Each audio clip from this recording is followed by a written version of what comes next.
Hello.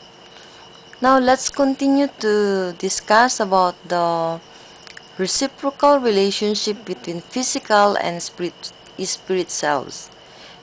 Sabi sa Bible sa 1 Corinthians 15:44, there is a spiritual body and there is also a natural body. So, sure po tayo na meron tayong spirit at saka body. Maski hindi po natin nakikita yung spirit natin, meron po tayong spirit person na nandito rin sa katawan natin. Just like what the mind, you don't see the mind but you believe in that, diba? Na may mind tayo. For example din, yung electricity. We cannot see the electricity, diba?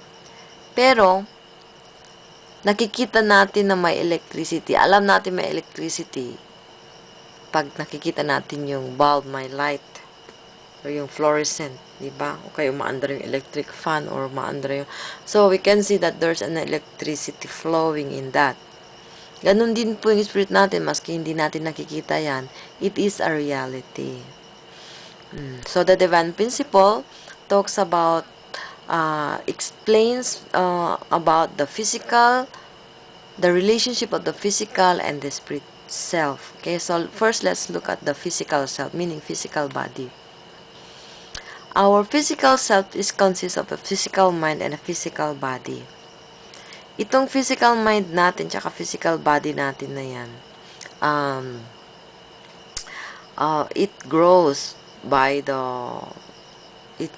through our food, water, diba, sunlight, and our physical mind also grows through studying, ganon, and especially studying God's words, okay,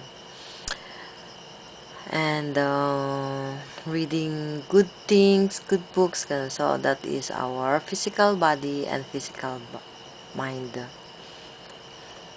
When our physical body and our physical mind performs goodness,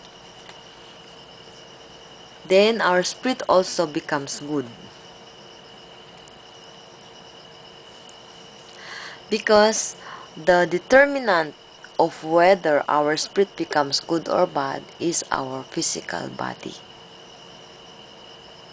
Yan ang nagbibigay ng ng elements sa ating spirits. Yung physical self natin, yung ginagawa ng katawan natin, may effect yan sa spirit natin. Kapag gumawa tayo ng kabutihan, mararamdaman natin na masaya ang spirit natin. Masaya, very light, ganyan. Pero the moment na gumawa tayo ng evil, mararamdaman din natin na yung spirit natin ay mabigat, guilty, or hindi mapalagay. Diba? Kasi may spirit tayo. At ang spirit na yan, alam din niya yung what is God, ganon. So basically, we know these things because God created us.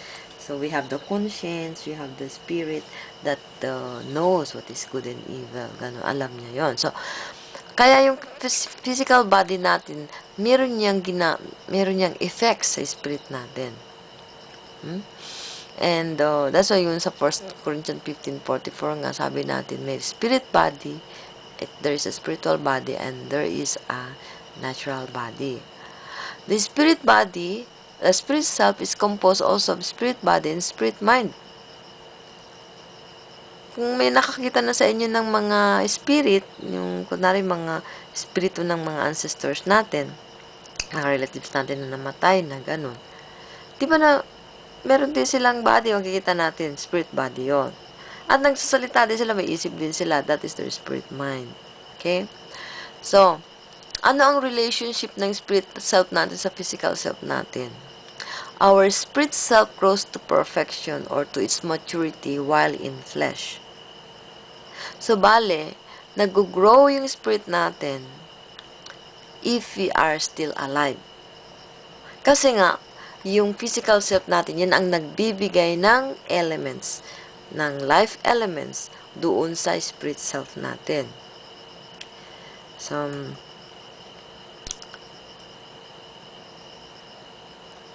Okay, it's similar to a tree and a fruit. Yung fruit, nagiging matured siya pag nakadikit pa siya diyan sa tree. Kung nandyan pa siya sa tree. So, it can only grow to perfection or it can only grow to its maturity if it's still in the tree. Ganyan din yung spirit and body natin. Habang ang spirit natin at ang katawan natin ay united, ay nandyan pa yung physical body natin, then the spirit can grow. Ganyan din yung fruit. Okay? Similarly, that is similar to the fruit and the tree. And also, it becomes good through redemption. So, habang nandyan pa tayo sa earth, we could receive salvation. We can remove our sins, makapag ano tayo yung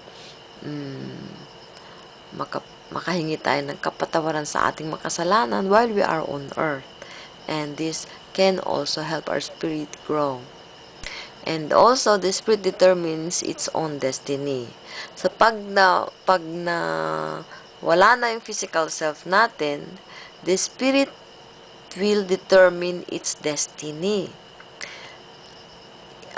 Sa divine principle, the divine principle reveals to us that it's not God who will decide the destiny of the spirit, whether go to hell or heaven, pero yung spirit natin, kung nag-grow siya to perfection, then it goes to the kingdom of heaven. Pero pag hindi siya nag-grow, pag yung katawan natin ay gawa lang ng gawa ng masama, then the spirit will not grow at yun ang pupunta doon sa hell. So, it is not God who decides, but it is us. Tayo ang magdidetermine whether we go to God or we go to evil, we go to hell.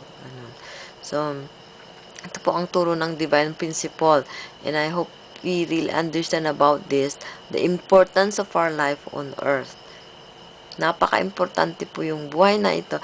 Kasi, kaya ang purpose natin is not only on the physical earth. Hindi lang ang purpose natin ay maging successful tayo sa mga profession natin. But, we have to really think about our spirit self which will live forever in eternity doon sa spiritual world. So, kapag gumagawa yung katawan natin ng magaganda, nakakapagbigay yan ng living life elements sa spirit natin which will make our spirit grow. And if our spirit grows well to perfection, well to its perfection while we are still living, automatically pupunta tayo doon sa kingdom of heaven ni Heavenly Father ng Diyos. Kaya nga sabi sa Matthew 18:18, what you bound on earth is bound in heaven, and what you loose on earth is loosed in heaven. So, this kind of principle na tinuturo dito sa divine principle sa chapter 1 will really tell us the importance of our physical life.